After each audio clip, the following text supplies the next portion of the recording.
Donc, on est 6, un gros vert et rouge pour terminer la soirée, cette grosse soirée de retour pour nous. Donc, on a 6 verts et rouges. Je rappelle le concept, je donne un énoncé, vous y allez avec vert si vous êtes en accord, rouge en désaccord. Évidemment, on va essayer quand même de faire vite vu qu'on est plusieurs à participer. Donc, on va commencer avec les Canadiens comme à l'habitude. Donc, les Canadiens terminera la saison dans le top 5 des pires équipes de la Ligue. Présentement, ils sont 7e pire, donc 26e au classement général. On va commencer avec toi, Pierre-Carl. Moi, je dis vert. Je pense qu'avec toutes les blessures, ça a bien été à ton tour, mais ça va nous rattraper, puis on va finir dans le top 5 des pays équipes. Hugo? Ouais, moi aussi, je passe vert. Là. Je pense que c'est très réalisable pour le Canadien, là, surtout avec les blessures présentement. Là. J'aime réalisable, donc on peut être bon pour. On peut être très poche. Ouais. Le rêve de tout entraîneur. Marc-Antoine? Je pense aussi, j'allais dire, je me suis amusé à regarder, mais il y a des équipes qui ont pris des méchantes débarques. Là. Mais oui, top 5, c'est réalisable. Oui, c'est ça, parce que ça ne sera pas nécessairement très facile d'aller en bas du top 5. Là. Les 4 dernières sont quand même très loin derrière en ce moment. Steph? Vert, on vient de perdre un gros pourcentage de notre production offensive avec le 22 qui est parti. Puis les matchs vont devenir de plus en plus difficiles avec les équipes qui vont se battre en série. Ça va être un top 5 du mauvais bord. Julien? On va dire rouge, moi.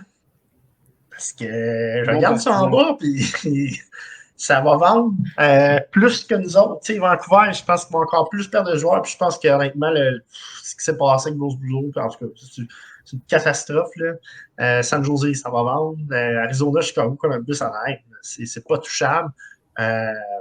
Puis j'ai comme l'impression que le fait que Cole est parti, en tout cas, j'ai l'impression qu'on va se resserrer défensivement. On amène des joueurs d'énergie de Laval. Puis on ne pourra pas vendre bien de joueurs plus que ce qu'on a en ce moment, ou ceux qui sont déjà blessés, c'est-à-dire Monahan, peut-être Edmondson, mais sinon, on a parlé Kent Hughes, il a dit beaucoup équilibre. Enfin, d'après moi, il ne dit pas nécessairement des gros joueurs plus que ce qu'il y a là qui vont partir. Moi, je pense qu'on va finir 6, 7e, 8e plus bas. Moi, je vais aller avec vert également. Donc, je pense qu'on va finir dans le top 5 des pires équipes de la Ligue parce qu'évidemment, oui, en ce moment, on gagne. Puis malgré le départ de Cole Caulfield, on voit que certains jeunes, justement, veulent se prouver. Mais sur le long terme, il reste quand même près de la moitié de la saison. On va continuer d'en perdre. Puis éventuellement, ce momentum-là risque d'être perdu. Et moi, je pense qu'on va quand même avoir quelques joueurs qui vont partir à la date limite, ce qui va quand même nous affecter au final. Puis vous aimez vraiment ça ce soir, me devancer, parce qu'on va parler des Canucks que Julien, tu viens de mentionner. Donc, l'affirmation va comme suit. Les Canucks de Vancouver doivent recommencer à zéro et échanger tous les joueurs de leur noyau actuel. On va commencer avec toi, Julien.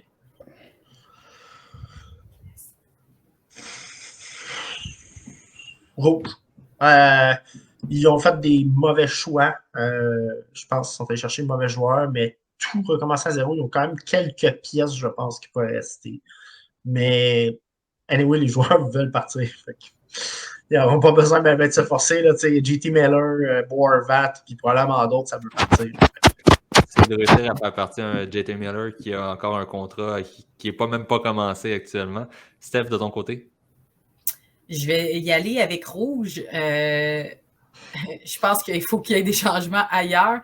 Clairement, le leadership, c'est inquiétant pour une organisation professionnelle. Ça fait plusieurs strikes. Là, on dit 1, 2, 3, you're out. Je ne sais pas vous autres, les boys, mais j'ai l'impression qu'ils sont peut-être plus que 3 dans les 2 à 3 dernières années. Mais en même temps, outre ça, je ne crois pas qu'ils sont en mesure de tout laisser, de vraiment recommencer à zéro parce que c'est trop. Il faut qu'ils gardent un certain noyau. Il y a quand même un nouveau coaching staff qui arrive, vont établir quelque chose, puis ils doivent partir avec des éléments parce que sinon, ça va être beaucoup trop pénible. À un certain moment, ça va sauter ailleurs aussi. Donc, pour l'organisation, je ne pense pas qu'ils peuvent. Marc-Antoine? Rouge aussi, là, dans le sens... il reste des bons joueurs. Là, Elias Pettersson, comment tu fais pour aller chercher un joueur comme ça? Je pense qu'il souffre d'un manque de culture gagnante puis d'un GM qui ne parle pas assez à son coach pour lui demander c'est comment dans la chambre. Bo Horvat, il connaît la meilleure saison de sa carrière en ce moment. C'est le capitaine, il n'y a pas de contrat, puis t'en donnes un à JT Miller, puis qu'il n'y a personne qui c'est public, là, c'est même plus une cachette, tout le monde le sait que c'est quelqu'un de difficile, puis je suis poli en disant difficile, là, tu sais. Quinn Hughes, comment tu fais pour aller chercher un joueur comme ça, là, tu sais? Tu ne l'auras pas sur le marché des joueurs autonomes. Qui voudrait échanger une vedette pour une autre vedette parce que tu vas aller chercher un équivalent? Puis c'est pas en perdant, puis en échangeant tout le monde, puis en continuant de perdre que l'atmosphère va s'améliorer. Fait que je pense qu'on va falloir faire avec ce qu'on a, puis malheureusement, moi, c'est plus le GM à qui j'en veux, là. Je veux dire, c'est pas normal, là. Il prend les meilleurs joueurs sur papier. Brock Besser, ça fait 700 ans qu'il est sur le trade block, puis on lui donne un nouveau contrat. On ne peut pas parler de deux bords de la bouche, là, je veux dire, c'est un peu comme Stéphanie a dit, les bottines doivent suivre les babines, là, si tu veux l'échanger, puis là tu le signes, puis après ça tu donnes un contrat à JT Miller. En tout cas, regarde, pour moi, en parlant de bottines, Eggman Larson, il a l'air à patiner avec des bottines. Ah ouais, non, tu fais comme là, c'est parce que tu peux pas donner des gros contrats comme dans ce cas, regarde. Puis en tout cas, je suis non, rouge. Alors, c'est en haut que ça se passe, puis ça crève, en tout cas. Hugo? Rouge, mais la direction est tellement mélangée. C'est tout croche. Là, j'ai vu récemment, en scrollant sur Instagram, d'un compte que je ne sais pas si vous connaissez, mais c'est quand même assez crédible. Puck Empire, je ne sais pas si ça vous dit quelque chose. Bref, on dirait qu'on ne sait plus à qui donner le chapeau de leader dans la chambre des Canucks. Et là, ça parle d'extension avec Kuzmenko à 7 millions. En tout cas, rien n'est fondé, rien n'est vrai. Là, prenez pas ce que je dis pour du cash, mais s'il y a des rumeurs qui sortent de ce côté-là, c'est bien beau avoir Kuzmenko qui a une bonne saison et qui offensivement aide les Canucks, mais il n'y a tellement pas d'ordre. On dirait qu'on joue au Scrabble. Sauf que la place que ça soit des lettres, c'est les noms des joueurs. On dirait qu'on a mis tous les noms des joueurs dans le chapeau, puis on fait OK, bon, c'est qui le prochain leader, là. Puis mais c'est ça, là. Il y a des joueurs indispensables. Quinn Hughes, Elias Peterson, même Andrei Kuzmenko, en ce moment, ça va bien. Mais il y a des vidanges qu'on a acquis, comme Garland, comme Ekman Larson, que ça a plus de vie, ça, puis notre situation de gardien de but est atroce. Rouge, bref. Deux vidanges qui viennent du même club, by the way, dans deux clubs de vidange. Ouais, exact. Ouais. Ça fait réfléchir aussi pour le Canadien, quand on parle d'équilibre, là, si tu veux vraiment une débarque, il faut faire attention à ce qu'on se souhaite, là, by the way. Là, je trouve qu'on est quand même bon. Là, on va chercher Matheson, on va chercher du monde que tu fais OK. Ils ont des réputés. Manson, Savard, Monan. Ouais. On y va pas juste avec le ça, c'est un joueur qui a un certain talent. Puis, Garland, j'ai jamais entendu des beaux mots par rapport à Connor Garland. Là, donc, je vois vraiment quelqu'un qui va avec voici le joueur qui a le plus de talent. Exact. Disponible, je le prends, let's go. Puis là, tu fais OK, mais là, la personnalité, le ci, le ça. Donc, vraiment, c'est catastrophique là, à Vancouver. Pierre-Carl? Rouge pour moi aussi, là, comme tout le monde a dit. Là, les joueurs, comme Peterson, Quinn Hughes, je pense que ça va rester là. Mais je pense que c'est la direction là, qui doit avoir des changements. Ça a commencé tranquillement. Et dans mon cœur, Nick, ça serait vert.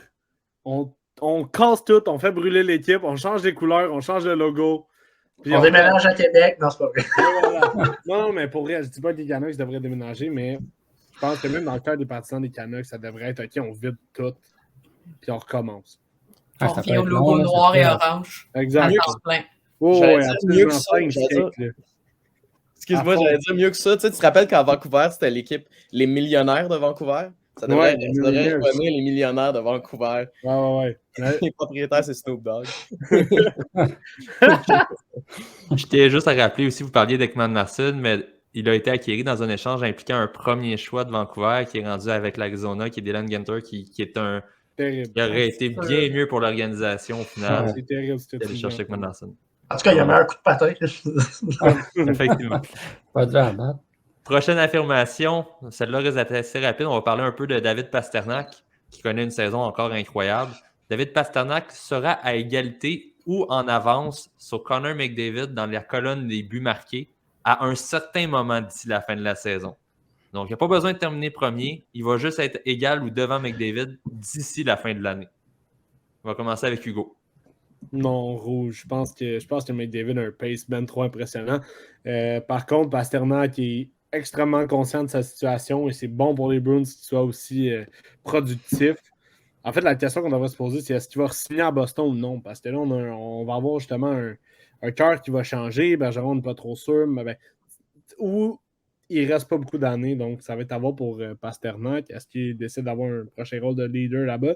Je sais pas. Mais il va définitivement terminer dans le top 5, selon moi. Je tiens à dire que Pasternak est à 4 buts de McDavid en ce moment, donc il n'y a pas nécessairement une si grosse différence. Steph? Je vais y aller avec Rouge. J'ai de la misère à croire là, que ça va, qu'il va être capable de le rattraper. Malgré s'il y en a un qui est capable de le faire dans sa condition, avec évidemment sa ligne extraordinaire des Bruins, c'est probablement lui, mais je pense pas qu'il va être capable d'y arriver. Julien? Rouge. Pierre-Carl? Rouge également, McDavid, il est sur une très bonne saison et sur une autre planète. Là. Même si c'est juste 4 buts, là, je pense que ça va continuer. Ah, rouge, ouais. Je vous dirais, je vais y aller avec vert pour être contre tout le monde. Mais je pense aussi que McDavid va terminer premier. J'ai juste l'impression que Pasternak arrive tout le temps en grande séquence, qu'il va faire 2 buts, 3 buts, 2 buts, tu sais, plusieurs matchs de suite avec des buts. Donc, j'ai l'impression qu'au final, il va finir par le rattraper, par avoir le même nombre de buts. Mais McDavid va finir par avoir le même genre de séquence et terminer loin devant. Mais je pense quand même qu'il y a une chance pour, à tout le moins, le rattraper un certain temps. On va rester dans le thème des Bruins, puisque c'est les visiteurs au Centre Bell. Les Bruins de Boston termineront l'année avec moins de 18 défaites. En ce moment, ils en ont 9. Ils sont en route pour en avoir 16 d'ici la fin de l'année. Si on suffit, on y va en pourcentage. Là. Est-ce que c'est au total, ça, Nick, ou c'est en temps réglementaire? Au total. OK. En ce moment, ils en ont 9 au total, puis d'ici la fin de l'année, ils vont terminer avec moins de 18 défaites. C'est ça l'énoncé. OK. Marc-Antoine. Tu sais, je veux dire, s'ils sont capables de rester en santé, ils ont quand même des vieux joueurs. C'est tout le temps ça un peu l'idée. S'ils sont capables de rester en santé, fait que là, ça en prend compte. Non, je pense qu'ils devraient être quand même en mesure de poursuivre. Ouais. OK, vert. Ouais, vert. Je suis un optimiste. Ouais, vert. Stéphanie? Je vais y aller avec rouge. Je ne suis pas la plus grande fan des Bruins, même si j'admire leur succès et la manière dont ils jouent.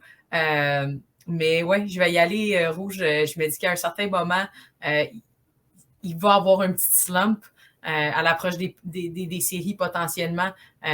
Puis en même temps, humainement, quand tu as tellement d'avance, c'est dur de garder la pédale au plancher tout le temps. Donc, ils vont peut-être aller un petit peu, mais peut-être 19. Pierre-Carl? Vert, je pense qu'on n'a pas vu beaucoup d'équipes gagner 60 games en une saison. Je pense que c'est arrivé 2 ou 3 fois en histoire. Je pense que ça va se répéter cette année.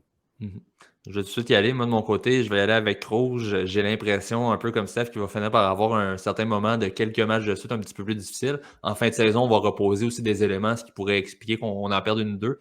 Donc, on va peut-être être à 19-20, on ne sera pas bien plus haut, mais tout de même, je pense qu'on va justement être à plus de 18 défaites. Hugo? Vert, moi je pense que les Bruins, c'est un wagon en ce moment, et même si on décide de reposer des vétérans, il y a tellement une aura, il y a tellement une énergie spéciale à Boston en ce moment, que même les jeunes qui vont prendre la place ou les healthy strats qui vont prendre la place dans l'alignement, on va vouloir comme continuer sur cette cadence-là, je pense. Puis en ce moment, notre gardien de but a tellement de saisons exceptionnelles que ça serait un peu plate de voir un peu ses stats bousillés avant la fin de l'année avec des défaites. Encore une fois, ça peut être des défaites avec genre 1 ou 2 buts, là, on s'entend. Mais je pense que pour certains joueurs dans l'alignement, l'ensemble des joueurs vont vouloir trouver des raisons pour gagner. Julien? Je vais dire vert. Ils vont aller chercher des joueurs de profondeur, 1 ou 2 à la limite. Puis ça va être des joueurs justement avec du caractère. Puis moi, je suis convaincu qu'ils vont finir avec 18 et moins. Ouais. Super. Donc, dernier énoncé, le Wild du Minnesota ou l'Avalanche du Colorado ne feront pas les séries cette année. Ça signifie que si vous répondez vert, c'est que une des deux équipes ne fera pas les séries ou les deux ne feront pas les séries. Si vous répondez rouge, c'est que les deux équipes vont faire les séries. Julien? Je vais dire rouge. Moi, je pense que... en fait, je vais dire vert. Minnesota, d'après moi, ne feront pas les séries. Puis ça va être le Colorado qui va le faire. Et les deux équipes dans l'Ouest, Oilers et Calgary. Dans le fond, il va y avoir 3 équipes dans cette division-là qui vont faire les séries, puis 5 dans l'autre. C'est ça mon plan que je suis en train de vous expliquer maintenant. C'est très clair. Pierre-Carl? Rouge, je pense que les deux formations vont faire les séries. L'Avalanche a eu beaucoup de blessés, sont en train de revenir. Hugo?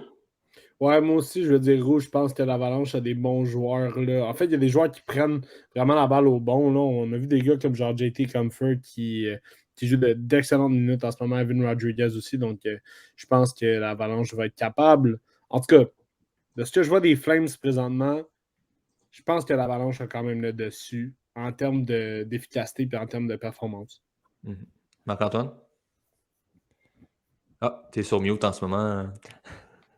Combien de fois je vais le faire? Ouais, voilà, ok. Ouais, moi aussi, rouge, je pense que l'Avalanche va faire les séries. Nishushkin va revenir, entre autres. Je serais pas surpris qu'ils font quand même un move pour aller chercher un joueur de centre aussi, là, ce qui risque de les aider. Là, je veux dire, j'ai été comme deuxième centre, il faut le faire quand même.